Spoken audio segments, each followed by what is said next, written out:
Hi, everyone. Welcome to day 2 of our SABER conference. And we are here today now for our long talk. So I hope some of you were able to go to the roundtables this morning. We've got posters and talks coming up here in a little bit this afternoon. Just a few quick things. We do have chat enabled this time. Please do try to keep that to the interactions that the speaker asks. We do also have the Q&A, which is where we would like for you to put the questions so that we can make sure those things aren't mixed together, that the chat is for interacting with the speaker when she asks you to. The Q&A is where we'll actually post the questions that Liz will answer later in the talk. It is my pleasure to introduce to you our first long talk speaker, Dr. Elizabeth Barnes. Liz did a bachelor's degree in biological sciences, a master's in biological sciences, and a PhD in biological sciences, all with biology education and history and philosophy of biology concentrations. Those were all at Arizona State. She also did a postdoc at Arizona State where she did a lot of the beginnings of this work that she's talking about today. She is currently an assistant professor at Middle Tennessee State University. She's been there for a year in what I would say was probably one of the weirdest times to start as an assistant professor. So good job on that, Liz. She has 17 publications so far. She's been a co-PI on an IUC and an RCN, and she's received funding from the Middle Tennessee State University Faculty Research and Creative Activity Committee. Today, she's going to talk to us about why we need to consider religious identity and build religious cultural competence in biology education. Take it away, Liz. All right, thank you so much, Jamie. So hi, everyone. Thank you so much for being here today with me virtually. It's really an honor to me to be giving this long talk at SABER this year. Like Jamie said, I'm Liz Barnes. I'm an assistant professor of biology education, and I run the Social Perceptions of Science lab at Middle Tennessee State University. So a major goal of my research lab is to figure out how to teach topics that are important in biology, but they're controversial in society, so that we can figure out the most beneficial way to teach these topics. And so far, the majority of my work has been on teaching evolution to religious students, and I'm going to walk you all through a bunch of work that I've done in that area. But first, I want to start off asking a broader question. So what causes people to reject scientifically valid information? So when the science is pretty clear on whether climate change is occurring or whether species evolve, the safety and effectiveness of vaccines and masks, what causes people to reject that information? Okay, so to get us warmed up and thinking about the teaching and learning of controversial topics in biology, I'm going to ask you to share your ideas in the chat.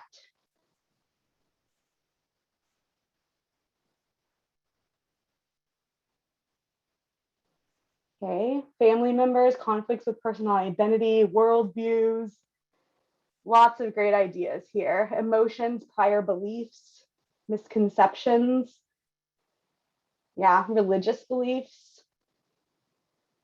Great, all great ideas. And I see a lot of people talking about ideas that we're going to touch on in my talk today. And I've seen a lot of people talking about who people are, so their beliefs and their identity. And you're right, identity has been shown to be a major factor. And us researchers who study perceptions of controversial science topics sometimes talk about accuracy-oriented versus identity-protective cognition. So as science instructors, we often want and expect students to be accuracy-oriented. So that is, as they learn more about a topic, they're also accepting that it's a real thing that's really happening.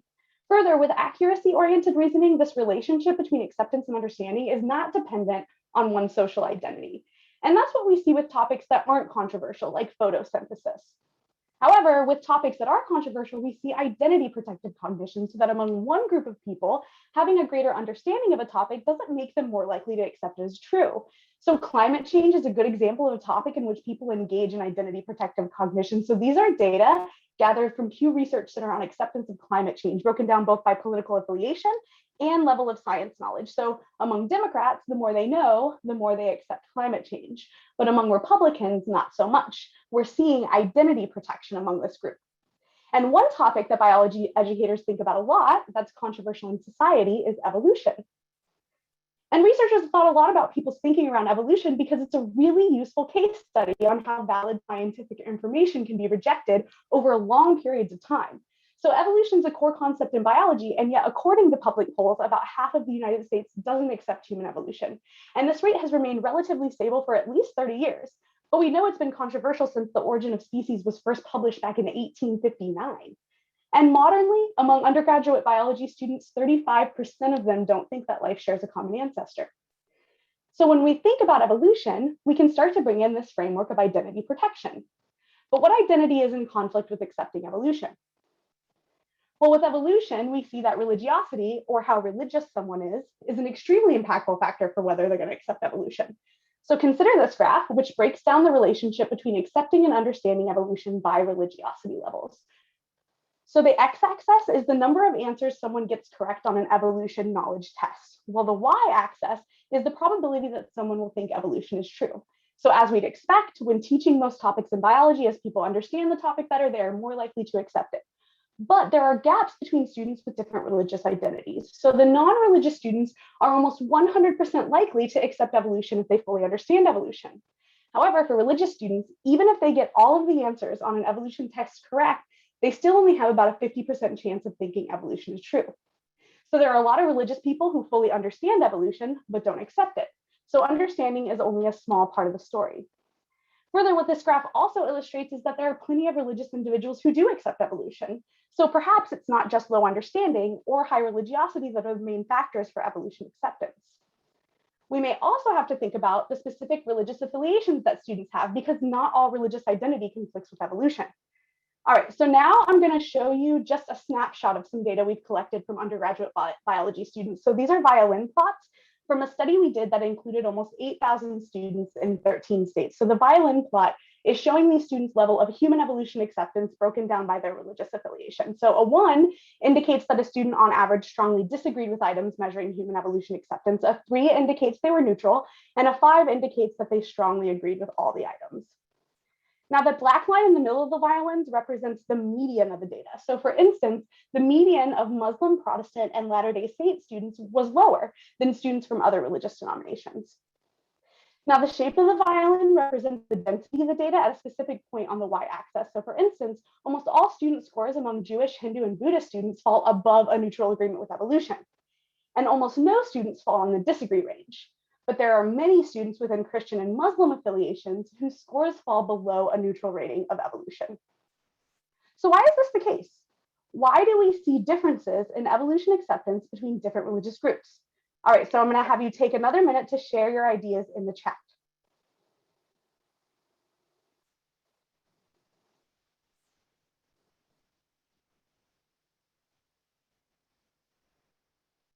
Christopher said differences in religious doctrine. Beliefs differ within religion, literal interpretations of the Bible. Social norms. Views of religious leaders, okay? Religious teachings. So yeah, what a lot of people are saying is that different religions have different religious cultures and beliefs, right? And some of these cultures and beliefs can have real conflict with evolution. So some Christian and Islamic cultures can be anti-evolution. And a person's feelings of belongingness to these groups can sometimes depend on their beliefs about human origins. And there are also specific religious beliefs that are in conflict with evolution in these cultures. So specifically, when members of these groups interpret religious texts literally, this can cause real conflict with evolution. The 7-day creation story in the Bible and the Adam and Eve human creation story are in direct conflict with the idea that life has evolved over billions of years. But there's also perceived conflict between religion and evolution that's not necessarily real. So some people just aren't aware that their religious institution has a neutral or even positive stance towards evolution. The Catholic Church has long been supportive of evolution, and the Church of Jesus Christ of Latter-day Saints has a neutral stance. In fact, there's one study out of Brigham Young University that found that showing LDS biology students this neutral stance of the LDS Church actually significantly increased their acceptance. And there are thousands of examples of religious leaders from multiple Christian denominations that have signed a letter supporting potential compatibility between religion and evolution. And this is in line with research that found many clergy leaders both accept evolution and maintain their religious beliefs. And then BioLogos is an evangelical organization that was designed in part to promote positive attitudes towards evolution among evangelicals. Also, some individuals are not aware that you can be a scientist who accepts evolution and still be religious. So in a study we published last year, we found that upwards of 50% of biology students think that someone has to be an atheist to fully accept evolution. But there are examples of famous evolutionary scientists who accept evolution and are still religious. So for instance, Joe Graves, Francis Collins, and Fatima Jackson are all evolutionary scientists. And Dr. Graves and Collins identify as Christian, and Dr. Jackson identifies as Muslim. And when you look at the evolution education literature, there are qualitative studies, mostly interview studies, in which people are saying that their perceived conflict between their religion and evolution is why they rejected evolution. And then when they reduce that conflict, it improves their attitudes. But still, what we see is that when researchers conduct studies to relate student evolution acceptance to other variables, they still just measure student religiosity often instead of perceived conflict. And this is potentially important because researchers could be missing a key variable influencing evolution acceptance. But up until this point, measures of perceived conflict with religion and evolution have been limited. They've been unidimensional and often lacked extensive validation evidence. Now, there was recently a published instrument that was rigorously developed, and it was created to explore perceived conflict with evolution broadly, but it did not focus specifically on perceived conflict with religion. So we set out to develop a new measure of students' perceived conflict between specifically their religion and evolution. All right, so this brings me to the first study that I want to walk you through step by step today. So we wanted to explore the extent to which perceived conflict between students' religion and evolution predicted their evolution acceptance in introductory biology classes. So we surveyed 2,275 students in 26 classes across the United States, and we measured acceptance of human evolution, macroevolution, and microevolution as dependent variables because students tend to have different levels of acceptance of each of these areas. We also measured student religiosity, religious affiliation, and understanding of evolution as predictors, as well as a lot of other demographic factors that are related to evolution acceptance. And these are the variables that many evolution education researchers usually look at when they're exploring relationships with evolution acceptance. However, we also created and included a new measure of perceived conflict between students' religion and evolution. So we measured perceived conflict on 4 dimensions. So their conflict with belief in God, with their religious beliefs, with their religious teachings, as well as how much conflict the student believed existed within their religious community about evolution.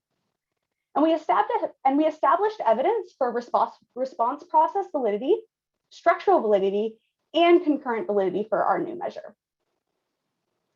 So since our data were nested by different courses, we used hierarchical linear mixed models with course as a random effect. And we also tested a moderation model using these 3 variables. So first, and as we hypothesized, we found that perceived conflict with students' religion and evolution was the strongest predictor of evolution acceptance across all models for micro, macro, and human evolution acceptance. But we also found that it greatly increased the capacity of our models to predict evolution acceptance. So here I'm showing you the R-squared values of models predicting evolution acceptance with just the measures that many people use to predict acceptance. So understanding, religiosity, and demographics. These R-squared values are telling us how much of the variation in students' responses can be explained by the variables we included. And in this case, we see that 12, 14, and 20% of the variation in students' responses can be explained by these variables. But now I'm going to show you the predictive capacity of these models after adding perceived conflict scores. So after adding perceived conflict to the models, 30, 37, and 48% of the variation in student acceptance of evolution was explained. So thus, adding perceived conflict more than doubled the predictive ability of our models. And this is indicating for us that reducing perceived conflict between religious beliefs and evolution may be an important consideration for evolution educators.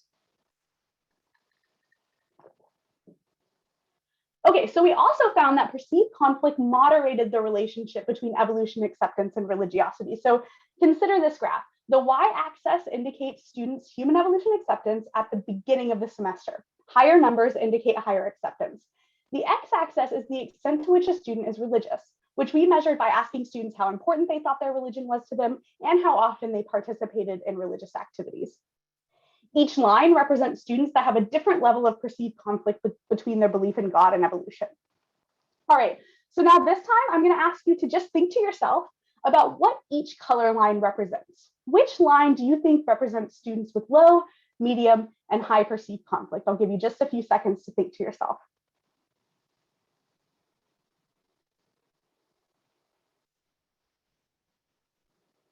Okay, so here's the legend. And the orange and blue lines are the trend lines for students with average and high perceived conflict. And this shows the relationship between religiosity and evolution acceptance that most researchers are used to seeing, right? That when folks are more religious, they tend to be less accepting of evolution. But there's this group of students that we don't see this trend for. The green line is the trend line for students with low perceived conflict between their belief in God and evolution. And we see that if you have a low perceived conflict, there really is no relationship between how religious you are and how much you accept evolution. And this is indicating once again that it's not religiosity that's the most important factor to consider, but perceived conflict between a student's religious beliefs and evolution. And remember that violin plot I showed you earlier of the acceptance of evolution rates of students from different religious denominations? Well, we see the exact opposite pattern with students' perceived conflict, right? And that conflict is highest among non-Catholic Christian and Muslim students and lowest among Jewish, Hindu, and Buddhist students. Now, this is currently in press at CBE Life Science Education. We just approved proofs earlier this week, so the community can read more about this work very soon. All right, so now that we've seen how this perceived conflict between religion and evolution might be important, how can we actually address it in an effective way while teaching evolution? Well, researchers and educators have previously argued for taking an identity approach to evolution instruction. They argued for instruction on reconciliation of religious beliefs in evolution or having cultural and religious sensitivity while teaching evolution. But these researchers and educators have done most of this work in the context of religious colleges and organizations, or in the context of K through 12 education. But these contexts are distinct from most undergraduate biology classes, which are mostly housed at secular universities, and unlike in K through 12, are taught by instructors with PhD degrees in biology. And what we noticed when we were studying this context is that the dynamic between instructors and students can be much different. So first, we noticed that there is a disconnect between the religious identities of college instructors and students. So for instance, these are data from different public polls and studies showing the percent of various populations that say that they believe in God. So among the US population, we see that 89% of the public say they believe in God. And when we look at biologists, that number drops to about 25%. And when we look at evolutionary biologists, they're one of the least religious groups ever polled in history, probably with only 10% saying that they believe in God. But what about our college students? So 65% of college students nationwide are religiously affiliated, and 45% of them say that they're a religious person. So we were noticing this really unique situation that I've become somewhat obsessed with over the last 8 years, in which mostly non-religious biologists are teaching evolution to a large percent of religious students, when perceived conflict with religion is often deciding whether they're going to think what they're being taught is real. And this is different from high school instructors and college instructors at religious institutions who tend to have more similar religious backgrounds and beliefs as their students. So we started to advocate using a lens of cultural competence to help instructors address perceived conflict between religion and evolution, because this lens is specifically used for bridging divides between people of different cultures, in which people from one culture are providing services to people of another culture. So in this case, we have instructors providing education to students, and they have to consider this power differential between themselves and their students when teaching. And cultural competence specifically is the ability of someone from one culture to understand and communicate effectively to people of another culture. This framework originated in healthcare to bridge divides between mostly white, high socioeconomic status doctors and their more racial, ethnically, and income diverse patients. But since then, it's been used in a similar way in K through 12 and higher ed to consider differences between instructors and students. But before our work, this lens had really still been used mostly to address racial, ethnic, and socioeconomic differences. In this case, we're using this lens in a novel way to address differences in religious cultures and backgrounds of evolution instructors and their students. And we landed on this framework based on a bunch of prior data and studies. So we had noticed the cultural disconnect between instructors and students, and we conducted a series of qualitative interview studies that further highlighted the need for cultural competence among secular instructors teaching evolution. So we interviewed college instructors at public and private secular universities and found that they cited their own lack of religious beliefs or negative stereotypes about religion as reasons for why they avoided discussions about religion while teaching evolution. And while most instructors avoided these discussions, some instructors explicitly presented evolution and religion as adversarial. And we also interviewed religious students who described a lack of discourse on religion and evolution in the class that enforced for them that instructors had negative attitudes towards religion. And they said instructor negative attitudes were a barrier to their learning of evolution. So essentially, instructors were trying to avoid the topic to avoid conflict, but religious students just took the silence as a sign of negative attitudes. So these two studies really showed that instructors of evolution weren't addressing perceived conflict effectively, sometimes due to their own beliefs about religion, but their beliefs are really different from many students, and their religious students notice. But what happens when there's less of a difference between instructor and student religious beliefs and backgrounds in a college evolution class? So we wanted to see if we would see different trends among instructors teaching evolution at religiously affiliated institutions. So we interviewed these instructors with the same protocols we used to interview instructors at secular institutions. And the difference between the interview responses were night and day. So these instructors were almost all using instructional practices to decrease students' perceived conflict between their learning of evolution and their religious beliefs. And these instructors often said that it was their own experiences learning evolution as a religious student that helped inform their instruction. So this once again really confirmed to us that cultural competence was an appropriate framework to be using for this. All right, so how do instructors develop religious cultural competence when teaching evolution? Well, previous researchers have identified areas that instructors should develop to build cultural competence. So first, instructors have to actually engage students who are religious. So in our interviews, we found that instructors overwhelmingly avoided any mention of religion and evolution. But in order to build cultural competence, instructors are going to have to engage these students while teaching evolution. Instructors can also build cultural awareness. And this is the ability of a person who's in charge to recognize their own biases and how those biases may impact their instruction. Now, as I mentioned before, public college instructors cited their own biases about religious individuals sometimes, but they didn't really recognize how this negatively impacted their students. Instructors can also build cultural knowledge about the group they're teaching. And instructors we talked to said that they were uncomfortable with how little knowledge they had about religious students. So instructors really have to do the work. They have to get to know how these different religions have thought about religion and evolution. And the instructor builds cultural skill by collecting formative information from their students about their beliefs to inform their instruction. So we found that instructors rarely even asked students or knew if students in their class struggled with accepting evolution. So instructors can only know how to address the conflict effectively if they know their students' levels of conflict. But to do any of this, the instructor really has to cultivate a desire to be more culturally competent. And this means starting to recognize reducing perceived conflict between religion and evolution as part of our instructional purview. Okay, so we also took all of these theoretical underpinnings and we turned them into something practical that you as an instructor can use. And I'm going to share that with you now. All right, so based on our own studies and a literature review of instructional practices that had some evidence for either increasing acceptance of evolution or reducing perceived conflict, we identified 6 instructional practices. So first, we can simply acknowledge respectfully that religious students in our classes are there who may perceive conflict with evolution. Now, this doesn't mean that we need to teach about religion, but we can acknowledge these students so that they know you're aware of their potential experiences. Instructors can encourage student exploration about their beliefs on religion and evolution rather than discouraging or avoiding the topic. So for students to change their mind, they often need the opportunity to explore and reflect on their views. We can discuss the spectrum of viewpoints on the relationship between religion and evolution because many students come into the classroom with this idea that there are only 2 extremes. So you can either be religious and reject evolution, or you can be an atheist and accept evolution. But the reality is that there are many views in between these 2 polar ends of the spectrum in which people believe in God and accept evolution. So some folks call this theistic evolution, in which someone sees evolution as a mechanism used by God to create life, which is not in direct conflict with evolutionary biology as a whole. We can show students examples of religious leaders and scientists who accept evolution. So the examples I provided for you earlier in this talk are really a great place to start.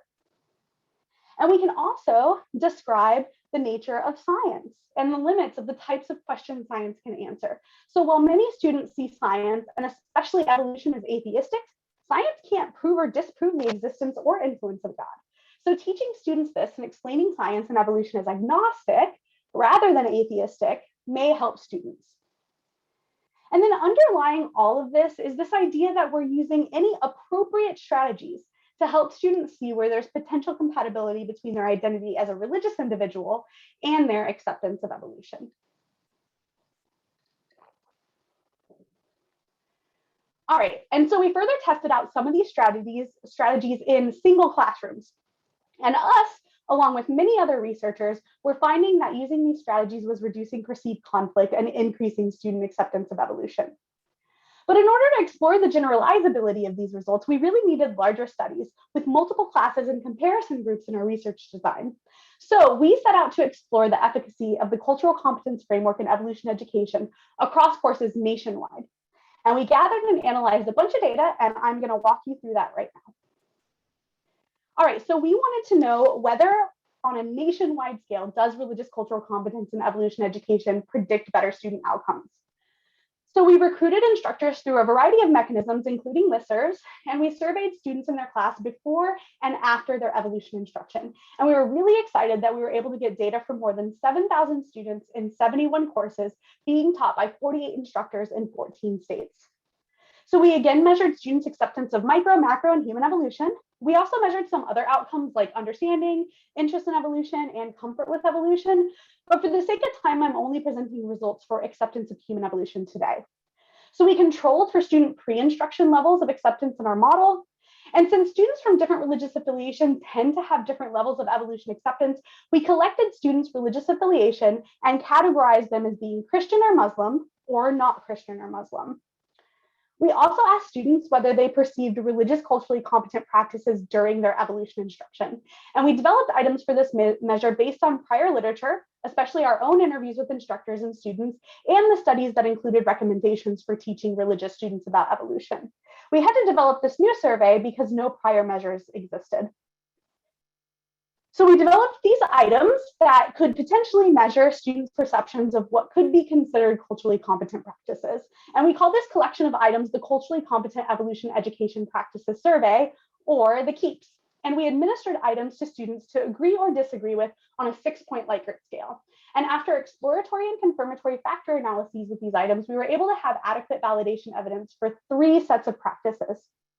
So the first was a scale in which students reported whether the instructor was providing examples of potential compatibility between religion and evolution. It consisted of 3 items. For example, one item read, the instructor helped me realize there are scientists who accept evolution and are also religious. The second scale was a set of items we actually didn't expect to become their own construct, and thus it represents a new addition to the religious cultural competence framework. So this scale consists of 3 items and measures the extent to which a student feels like they have been given autonomy over their own decision to accept or not accept evolution. So for instance, one item read, I felt like the instructor wasn't trying to force me to accept evolution. And the third scale was a scale that measured negative practices, so practices that could be considered non-culturally competent. And these were capturing some of the practices we had seen secular instructors using in our prior studies. So for instance, one item read, I felt like the instructor thought that religious ideas are not valuable. Okay, so what do students report instructors are doing? So now I'm going to show you data from all the courses that had more than 50 students in them. So these are student ratings of whether the instructor was discussing examples of compatibility. So students' average agreement across courses varied quite a bit, as you can see. Now the dotted line represents the mean of the data as a whole. And for this practice, the mean was in the middle of the scale, indicating that students didn't really agree that instructors were providing examples of compatibility on average. So these are student ratings of decision autonomy by class, and we also see variation across courses here, but the mean rating was higher. So this indicated that on average, students agreed that instructors encouraged them to have autonomy over their decision to accept evolution, but they didn't strongly agree. Now, we were really happy to see that the average religion negativity was quite low among this population, with students overall disagreeing that instructors were negative about religion. However, we did see variation across classes, with some being perceived as more negative about religion than others. But how did we actually know that these student ratings were reflective of what was actually happening or occurring in the classroom? So in addition to student ratings of instructors, we also collected the instructional materials of a subset of our instructors. So we asked them to provide us with course artifacts such as syllabi, the PowerPoints, homework assignments, and any readings or videos they assigned for students to complete. We also asked the instructors to record any instruction on evolution or the nature of science from their course, and to record any discussions they planned to have that included references to religion. So these are some summary statistics from instructors of large enrollment classes in our first semester of data collection. So we identified the instructor that had scores that reflected the most religious cultural competence, and the instructor that had scores that represented the least religious cultural competence. And we had 4 researchers that independently reviewed each instructor's materials and marked a coding rubric for whether the instructor was providing instruction related to these practices. And all 4 researchers found that instructor A was providing a lot of what we would consider religious culturally competent evolution instruction. So here's an example of this instructor A's PowerPoint slide, in which they emphasize the different nature of science and religion and how they can be compatible. And here's a PowerPoint slide from instructor D. So it's a comic in which a biology instructor is presenting a depiction of compatibility between religion and evolution. But the other instructor claims that this is just going to tick everyone off. And this is implying that religion and evolution are actually not compatible. So we repeated this process for another semester, and we got similar results. So higher or lower student ratings corresponded to what researchers observed in course artifacts. So thus far, we're able to show that first, student ratings varied across courses, and that variation in student ratings seemed to correspond to variation in instructor practices. But what we really wanted to know was, how does this variation in instructor practice relate to student outcomes? So we converted all of our measures to equal interval scales using RASH, and we used hierarchical linear modeling with course as a random effect. We put student post-instruction course scores as dependent variables and pre-instruction scores as controls. And we also controlled for some other potentially confounding demographic variables like race, ethnicity, gender, major, and also the semester that we collected the data. We used ratings of compatibility, autonomy, and religion negativity as predictors of student outcomes. And we thought that maybe this instruction might impact Christian and Muslim students differently than non-Christian and Muslim students. So we included interactions between religious affiliation and instructional practices. So what did we find? So consider this graph. The y-axis represents students' predicted human evolution acceptance after instruction. So lower numbers represent lower acceptance, and higher numbers represent higher acceptance. And 0 represents the average of the whole data set. So the x-axis represents the extent to which the student perceived an instructor was giving examples of compatibility between religion and evolution. The lower numbers are from students who perceive less, and higher numbers are students who perceive more. Again, 0 is the average rating. And we found that only among Christian and Muslim students, the more they agreed that instructors gave examples of compatibility between religion and evolution, the more they accepted evolution after instruction. But this association was not present for non-Christian and non-Muslim students. And I could show you this graph for macroevolution acceptance, and it would look very similar. Now, in this graph, the y-axis once again represents students' predicted agreement with human evolution after instruction. But this time, the x-axis represents the extent to which the student perceived an instructor was giving them autonomy over their decision to accept evolution. The lower numbers are students who perceive less autonomy, and higher numbers are students who perceive more autonomy. So we found that when students agreed that the instructor didn't try to force evolution acceptance on them, that they were actually more likely to agree with human evolution at the end of instruction. And this was true among Christian, Muslim, and non-Christian, non-Muslim students. Now in this graph, we have religion negativity on the x-axis. And we found that when students perceived more religion negativity from the instructor during evolution instruction, that they agreed less with evolution at the end of their evolution instruction. Now, interestingly, although this association was present for all students, it was slightly stronger for non-Christian and non-Muslim students. Now, these students in this group included Buddhist, Jewish, and Hindu students. So what we think is maybe religion negativity is making students who don't usually perceive conflict actually perceive more conflict, and that this might be influencing their outcomes more strongly. But we also wanted to know if it was changes in perceived conflict with religion that actually helped explain changes in students' evolution acceptance. So we ran the same models, except we replaced instructional practices as predictors with a change in students' perceived conflict with their religion before and after instruction. So the red line here indicates where the average change in conflict lies with students. So the right of the red dotted line are students who gained more conflict, and to the left of the red dotted line are students who had more reduced conflict. So when students perceived conflict with evolution increased over the semester, they had lower acceptance scores post-instruction. And when students perceived conflict with evolution decreased over the semester, they had higher acceptance scores post-instruction. All right, so with these, we were able to show that many of those single studies we had been conducting are being supported by these nationwide data that we've collected. So on a national level, we're showing that there could be efficacy of using religious cultural competence in evolution education. All right, so that's a bunch of work I've done in evolution education on the teaching and learning of controversial topics in biology. And evolution is a great case study to explore the rejection of valid scientific information. It's a very old conflict that's existed at least since Darwin published On the Origin of Species in 1859. And today, the evidence for shared ancestry of life of evolution is considered some of the strongest in biology, to the point that we've considered it a core concept that should be taught at every level of biology education. And yet, over 160 years later, students from one identity are still so much less likely to accept it. However, what we've shown is promising, that even though there's an identity barrier among students for accepting evolution, instructors who mostly don't share that identity can have an impact on acceptance by finding ways to reduce perceived conflict between the identity and science. And I'm really proud of this body of literature the evolution education community has built around this topic, because now we can use this idea of reducing perceived conflict with other valid scientific information as well. We can perhaps extend to studies where there may be religious identity conflict with other topics that are important in biology and yet controversial in society. So like climate change, vaccines, and COVID-19. All right, so with the little time I have left with you, I do want to end this talk with an exploratory study of how religious identity is associated with undergraduate biology students' attitudes and communications about COVID-19 mitigation efforts.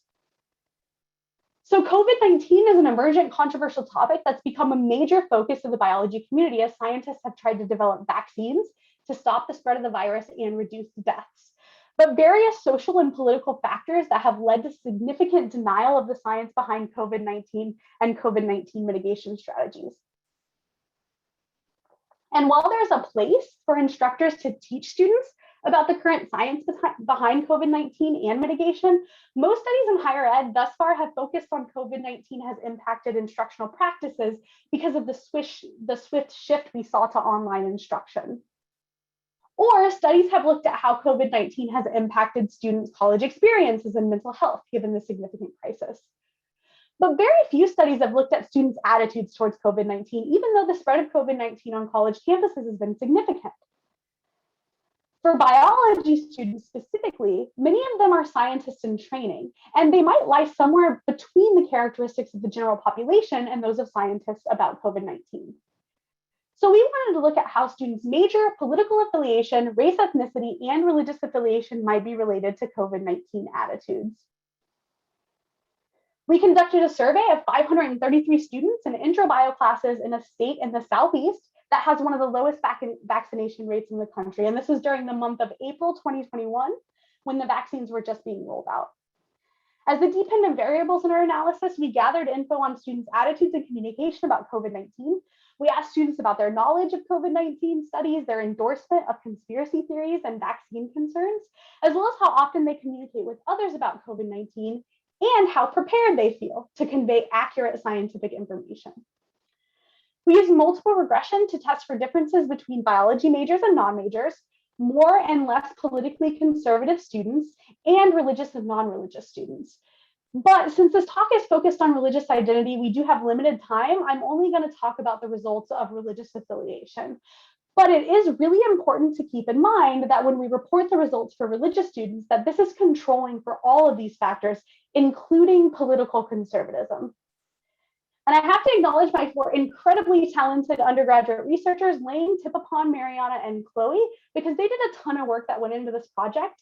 And if you're interested in the results of the other variables, they're giving a poster on July 23rd, in which they present all the results from those other variables that we collected. But today, I'll first present our research on students' knowledge of studies regarding COVID-19. And we found that there was a wide range of knowledge among students. So for instance, 73% of students said it was true or that they were unsure that the COVID-19 vaccines were rushed.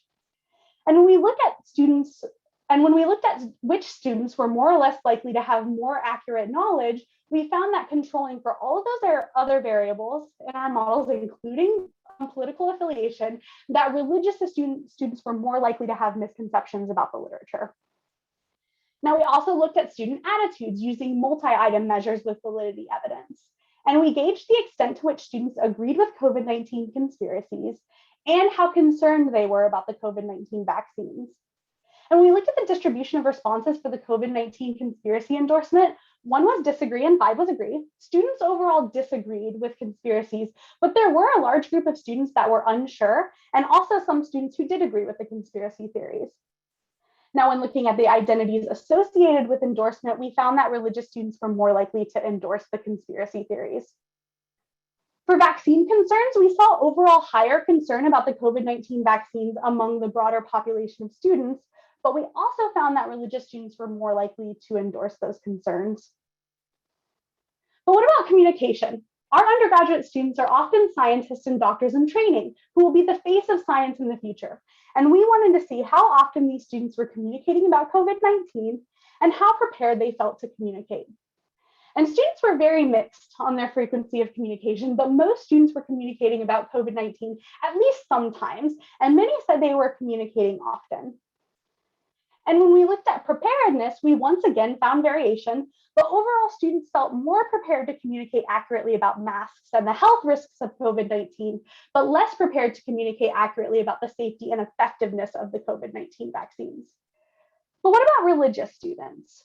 So even though religious students were less knowledgeable about studies and endorsed conspiracies more, they are just as likely to be communicating with others, and they feel just as prepared to communicate accurately. And remember, these attitudes are associated with increased deaths from COVID-19. So this is another reason we need to include religious identity as a factor we consider when we teach students about important topics in biology that are controversial in society. But where is the perceived conflict with religious identity and COVID-19? Well, there was one other study looking at these relationships in college students that found when they controlled for trust in science in their models, religiosity actually became positively predictive of participating in mitigation efforts. So perhaps by increasing trust in science and scientists among religious individuals, we might be able to help COVID-19 mitigation efforts. So how do we do that?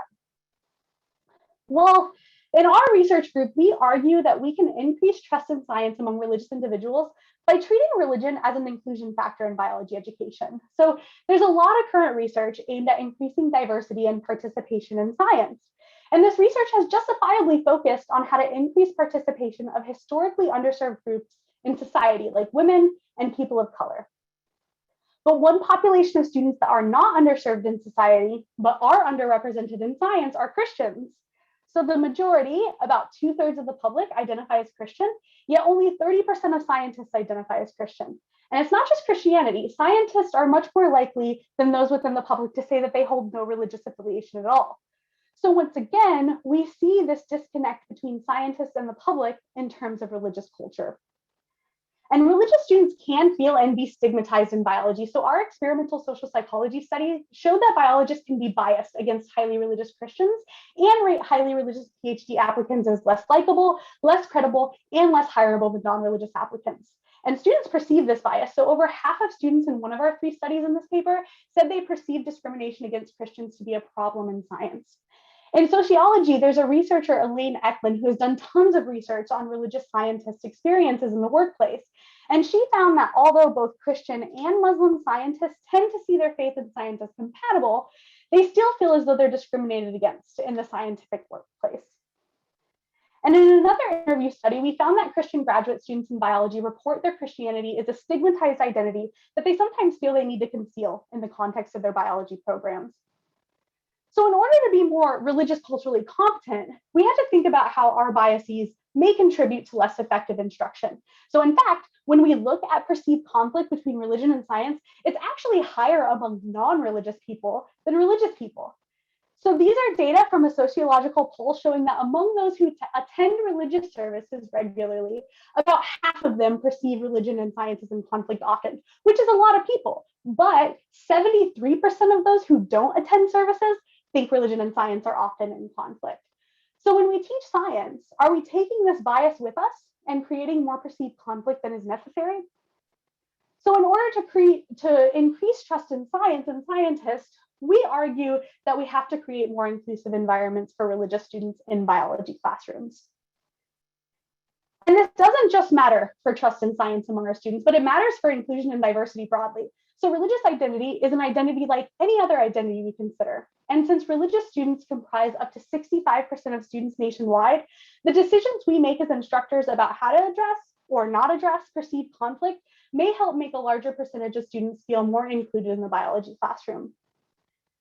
Further, there's a robust body of literature showing that undergraduate biology students who are women, Black, or Hispanic tend to be more religious. In fact, Black students tend to be most underrepresented in fields where perceived conflict with religion and science is high, like evolutionary biology. And our recent study in CBE LSE found that Black undergraduate biology students tend to have low acceptance of evolution, which was associated with their higher levels of religiosity. So if we want to diversify evolutionary biology, then it's likely important to think about how we can be more inclusive of religious students. So while one major goal of my lab is to effectively teach important biology topics that are controversial in society, another major goal of my lab is to create more inclusive environments in biology, because I see these two goals as both necessary, inextricably linked, and often dependent on one another. And using cultural competence can have impacts beyond initial interactions with instructors and students. So research shows that people are most likely to trust and listen to what others within their own social group have to say. So religious students who have low conflict with science and have been taught using cultural competence may be able to be boundary spanners to help communicate with other religious individuals outside the classroom. And it may also have impact on the way secular students talk to others about religion and science. So the way we are taught impacts how we teach others in the future. So if secular students see secular instructors using religious cultural competence, this may develop more culturally competent secular students. And we've actually seen preliminary evidence for this. So in one of our studies in which we used religious cultural competence in evolution education, in reflections, we had some secular students write that the instruction helped them reduce their negative stereotypes about religious people in science. So for instance, one non-religious student said, "I appreciated that scientists are able to be considered religious without it compromising their research." And another student said, "I appreciated that there are people who believe in evolution who are religiously affiliated because it showed me that they did not let their religion interfere with fact." So by developing cultural competence now, we may be able to propagate cultural competence in the future. All right, so I have so many people to acknowledge for this work. Importantly, my close colleague on almost all of this work has been Dr. Sarah Burnell. I also want to thank all of my other colleagues who have partnered with me on various studies I presented today, as well as my undergraduate and graduate students who always put in a ton of work and passion into our projects. I also want to thank instructors and students in the courses that we studied. We really couldn't have done any of this work without their support and their participation. All right, so I know that I am almost out of time, so I'm just going to put up my take-home points of my talk here, along with my contact information, and then I can start answering any questions or questions that we have in the Q&A. All right, thank you so much, Liz. That was a fabulous talk. Thank you. I'm sure that everyone is clapping, even though we can't see them. So we do have a few questions here in the Q&A. For everyone else, if you have not yet put your question in the Q&A, please do put it over there, not in the chat. Okay, our first question is, I appreciate the disparity in religiosity between college students and their instructors, but I'm wondering if instructors' religiosity changed as they themselves move away from familial pressures pre-college and through their education. Is there any evidence of this change? Yeah, so this is there's a really nuanced answer to this. So if you look at just averages of people, just general averages of people, say at the beginning of their bachelor's to the end of their bachelor's degree in biology, they don't tend to get less religious. We don't tend to see people get less religious just because they have more biology education or because they go up higher in biology. But there are cases of this happening. So I'm also a qualitative researcher. So we look at averages. We also have to look at individual people's experiences. And we definitely have instances of instructors that I've talked to who are currently secular that grew up in religious households. Now, those instructors tend to be one way or another. So either they're like other secular instructors and they completely avoid the topic of religion and evolution. But some of them, because of their experiences being religious at one point in their life, it's really helped them to inform their own instruction and be more culturally competent. So it definitely matters. Okay, thank you for great. that question. Okay, next question. Anti-racist moderators bristle against, in quotes, pacing for privilege or meeting people where they are. How do you respond to unforgiving evolutionary biologists who say, well, they're just going to have to get past it. Evolution is a real thing. So in some senses, I would agree with that evolutionary biologist. I would say that, but I would say that what they're missing is taking some responsibility for helping students with that, right? So taking some responsibility for understanding that students come into the classroom with different identities and different prior beliefs. And we know that taking those into account is going to be helpful for instruction. So yeah, I think that evolution is real and we should try to help students realize that evolution is a real thing. It's just about how we're doing that. Okay. When I see the advice to present a spectrum of viewpoints on creation and evolution, I always feel weird about it. For example, old Earth creationism still excludes evolution and still isn't scientifically accurate. Do you recommend making it clear the only two options, evolution with God or evolution without God, on this spectrum are scientifically valid? What tips do you have about this? So I'm a big fan of presenting, it all depends on the time that you have in your class, but I'm a big fan of presenting a lot of different views, including old Earth creationism. But what's important is you make clear like where there is conflict with evolution and where there is not. So we say young Earth creationism, the idea that life was all species were created separately from one another 10,000 years ago. That is in direct conflict with what we know from scientific evidence in evolution. Even old Earth creationism, so the idea that the Earth is old, but still that species were created separate from one another. That is in direct conflict with evolution. But what a lot of students don't understand is where there's potential compatibility, right? So what we really want to make sure that we're doing is talking about those instances where students can maintain their religious identity and still accept evolution. Okay. Do you have access to any students with Native American or First Nations traditional religious beliefs enough to include statistically in your work? So no, we don't, unfortunately. Even with getting 7,000 students, most of our Native students, so first, we have most of our Native students are more than one race or ethnicity, right? So they end up getting put in the mixed race ethnicity category. And then the students that we that don't choose multiple boxes, we only have about like 20 of them in like a whole like data set of like 7,000 students. So we don't unfortunately have the sample size for that. Okay. This seems very similar to what we have learned about how faculty treat racism, racial differences, and the perceptions of LGBTQIA students. Altogether, it seems to equal, if you ignore that there are differences, race, gender, religiosity, etc., and you don't build relations with your students, you are turning them off from understanding biology. Has anyone looked at the parallels here? Mhm.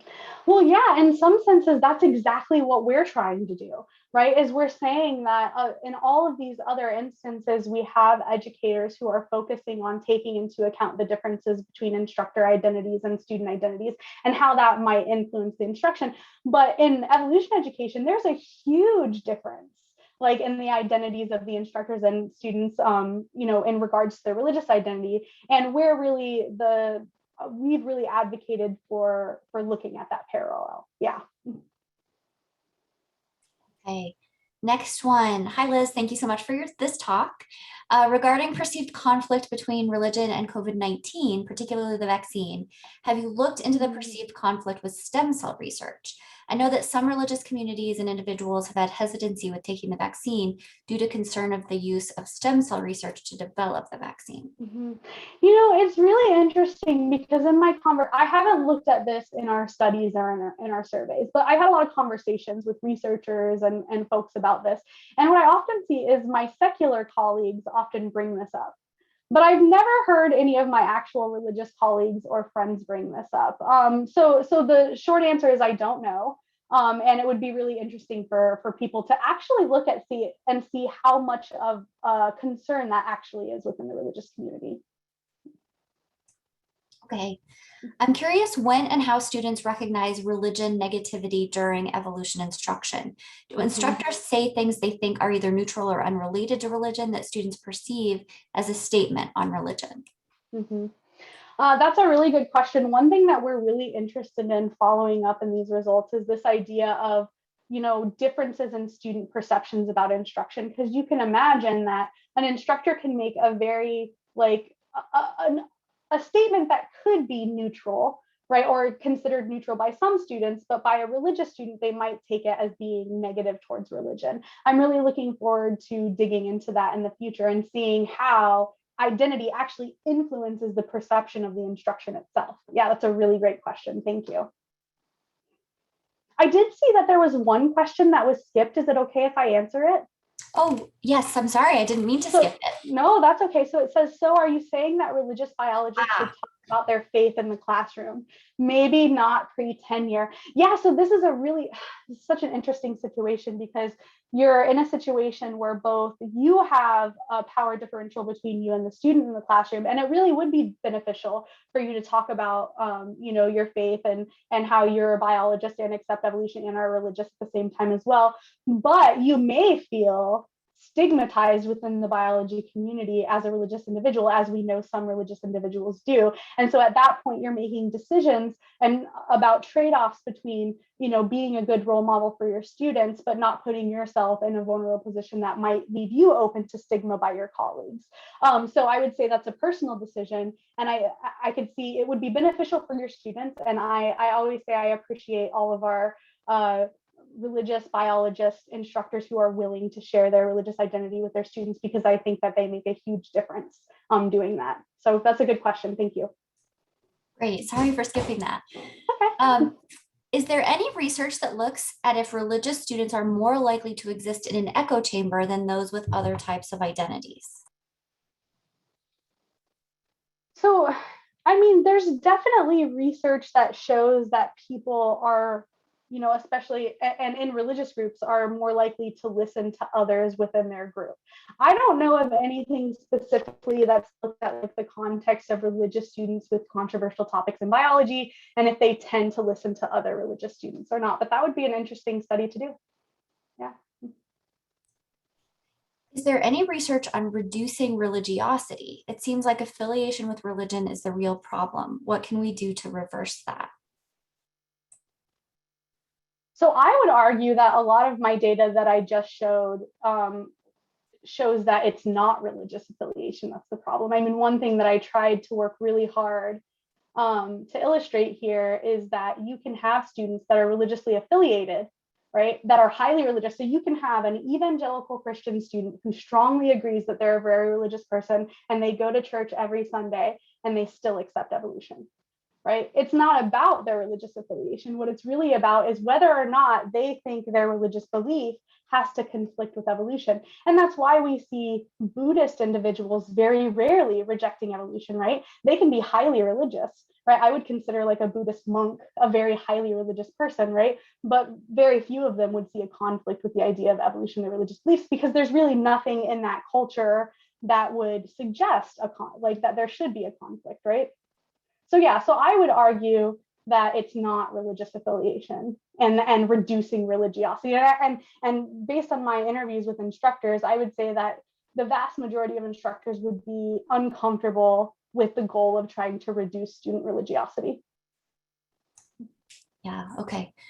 How does religious identity overlap with political party identity? Is there a link, or is this not relevant? So it's different with different topics. With evolution, for the most part, what we've seen is that it might be changing. So it's hard to say because the political kind of field has been changing so much over the last 5 or 10 years. And it used to be the case that when we looked at evolution acceptance, if you controlled for religiosity, then political affiliation wasn't really related to acceptance of evolution. But I've seen a couple of studies now these days where you still see a small negative effect of political affiliation if you control for religiosity. And that might have to do with the increasing kind of polarization that we've seen in American politics over the last 10 years.